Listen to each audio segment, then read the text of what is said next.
What if I told you that the company Wall Street spent 5 years calling a bottomless money pit just did the one thing nobody, and I mean nobody, thought was possible before 2030?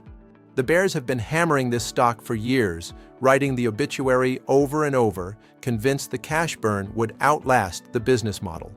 Well, the latest data is in, and it is not just a minor beat. It is a fundamental shift in the company's DNA. Welcome back to Smart Stock Sam, where we tear through the numbers so you always know exactly what the data is actually saying. Today we are going deep on Nio because the earnings that just dropped are telling a story that the surface-level headlines are completely failing to capture. We are talking about a genuine profitability pivot, a 3-brand empire quietly being assembled around a shared technology stack, and a governance structure that just rewired CEO incentives in a way that could change everything for long-term shareholders. We will cover the margin mechanics, the 2026 product roadmap, the international strategy overhaul, the R&D risk hiding inside those beautiful profit numbers, and the single data point you need to watch right now before the next earnings release. If you have ever wondered whether Nio was actually worth the volatility and the risk, stay locked in, because by the end of this breakdown, you will have a complete institutional-grade picture that most retail investors will completely miss.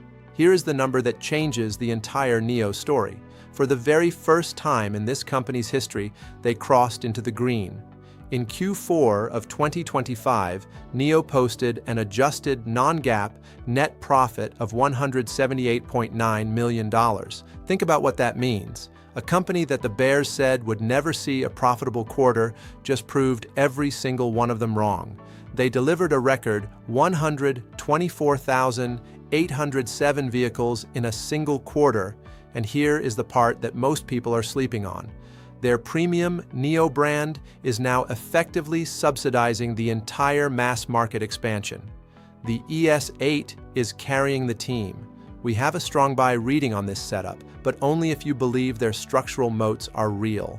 And when you see that trailing 12-month margin chart and how deep the red goes before the climb out, you will understand exactly how dramatic this pivot truly is. Let's put some real numbers around this turnaround so you can feel the weight of it. Just 12 months ago, Nio's trailing 12-month net margin was sitting at a painful negative 31.37%. The full year 2025 net loss was over $2.1 billion. Now look at what happened. Through a combination of volume expansion and what management calls cost optimization, they swung that massive loss into a $40.4 million GAAP profit. And when you strip out share-based compensation, that number balloons to nearly $179 million. What does that tell you? The user enterprise model, the one every analyst called too expensive, too ambitious, too risky, actually works once you hit critical volume. The question is whether this is sustainable. Let's zoom out and look at the full year to find out. The year-over-year comparison is where the story gets explosive. Total revenue for 2025 jumped 33.1% to $12.51 billion. Vehicle deliveries came in nearly 47% higher at over 326,000 units. But the single metric every serious investor needs to circle right now is the adjusted net loss, slashed by nearly 40% year over year. They are growing the top line while simultaneously compressing losses. That is the holy grail of growth investing. They also expanded vehicle margins by 230 basis points in the middle of a global EV price war.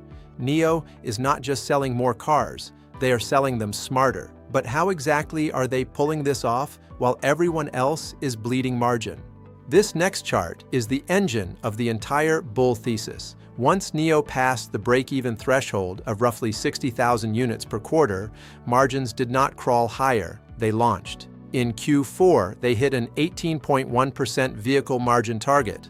The weapon driving that number? The all-new ES8, priced above $57,000 and pulling in roughly 20% margins on its own. This vehicle is the premium subsidizer. It is generating the cash flow that funds the ramp-up of cheaper mass market models. And here is a question worth sitting with. Could there ever be a scenario where Nio's premium buyers abandon the brand as it moves down market? That brand dilution risk is real, and it becomes the hidden stress test we need to keep watching. Nio has quietly transformed from a single brand into a three-headed market machine, and the structure is more deliberate than most people realize. At the top, you have the Nio premium brand, the high-margin anchor, delivering over 67,000 units in Q4 alone. These are buyers spending real money on a premium experience, and they are the engine of the entire financial model. In the middle tier, you have ONVO, the family-oriented electric driver. The ONVO L90 was the best-selling large battery electric SUV across all of 2025. That is not a niche achievement. That is segment dominance in one of the most competitive auto markets on the planet. Then, at the entry tier, you have Firefly, targeting the premium small segment and serving as the spearhead for international expansion. Urban commuters, first-time EV buyers, international markets. Firefly opens doors that the flagship Nio brand simply cannot reach at its price point. What makes this architecture genuinely powerful is that all three brands run on the same underlying technology stack. One core R&D investment, three distinct revenue streams, three separate demographic entry points. The platform efficiency here is not accidental. It is precision-engineered leverage. So what does 2026 actually look like for this company? The roadmap is stacked. The headliner is April 9th, the official launch of the ES9 flagship, a tech-driven executive SUV built to dominate the premium tier domestically and internationally. Following that, in Q2, we get the ONVO L80 and refreshed updates for the ET5 and ES6. Nio ES defense line is that 18.1% margin. Management is betting that these new launches will keep them above that threshold even if competitors keep slashing prices. But here is the tension. While the domestic product strategy looks buttoned up, their international play has just undergone a massive, risky pivot that almost nobody is talking about. Nio is officially walking away from the direct sales model in Europe. That old approach required enormous capital expenditure. They had to own the showrooms, the infrastructure, the entire customer touchpoint. The new 2026 model is asset-light. National distributors across 10 active countries will now carry the brand. This is smart for cash flow. It buffers them from domestic volatility. But here is the uncomfortable question every Nio bull needs to answer honestly. What happens to the brand if a distributor in Norway or Denmark delivers a subpar experience? Nio has spent years building a reputation for premium service. That reputation is now partially in someone else's hands. Execution risk on the international front is the wild card that could surprise investors on the downside. Now here is where the strong buy thesis gets genuinely stress-tested. To hit that profitability milestone, Nio performed what they called organizational optimization. R&D expenses were cut by 44%. SG&A came down 27%. As an investor, lower costs feel great, until you remember that Nio's entire premium price tag is built on a promise of silicon-to-software dominance. Can a technology premium EV company really afford to cut research and development by nearly half without eventually paying a price? If the market starts to perceive any delay in Nio world model software updates because of these cuts, that brand equity could evaporate faster than anyone expects. Management will need to prove, quarter by quarter, that they cut fat, not muscle. Here is the counter-argument to that R&D concern, and it is a strong one. Nio has secured over $322 million in funding for their in-house Shenji intelligent driving chips. By building their own silicon, they are completely decoupling from third-party vendors. This is not about cool technology for the sake of it. This is about margin integrity. When you own the silicon base, the software operating system, and the autonomous driving layer, you are not paying a middleman on any of it. Nio is the only Chinese EV maker moving this aggressively into vertical integration at the chip level. That is a structural moat that takes years and billions of dollars to replicate. The question is whether the moat is deep enough to handle what is coming on the infrastructure side. The battery swap network is Nio's X factor: ultimate convenience, zero battery degradation anxiety, an experience that pure charging simply cannot match right now. Management is firm on this, but here is a question worth losing sleep over.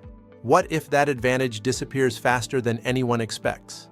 Companies like BYD are already developing ultra-fast charging capable of going from 10% to 97% in exactly 9 minutes.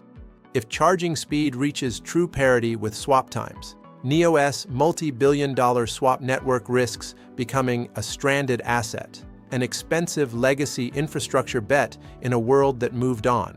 That single metric, charging speed parity, is the one variable that could crack the long-term bull case wide open. Here is what gives me confidence that management is not just chasing growth at any cost.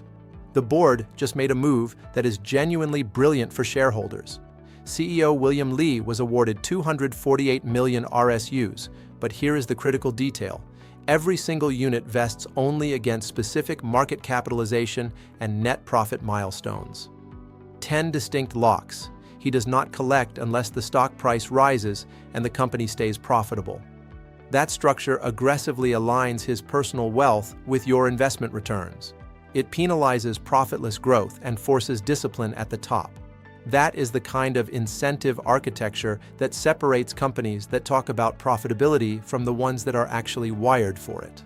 But here is the immediate test for everything we have just discussed, and it is happening right now. Management issued Q1 2026 guidance of 80,000 to 83,000 units.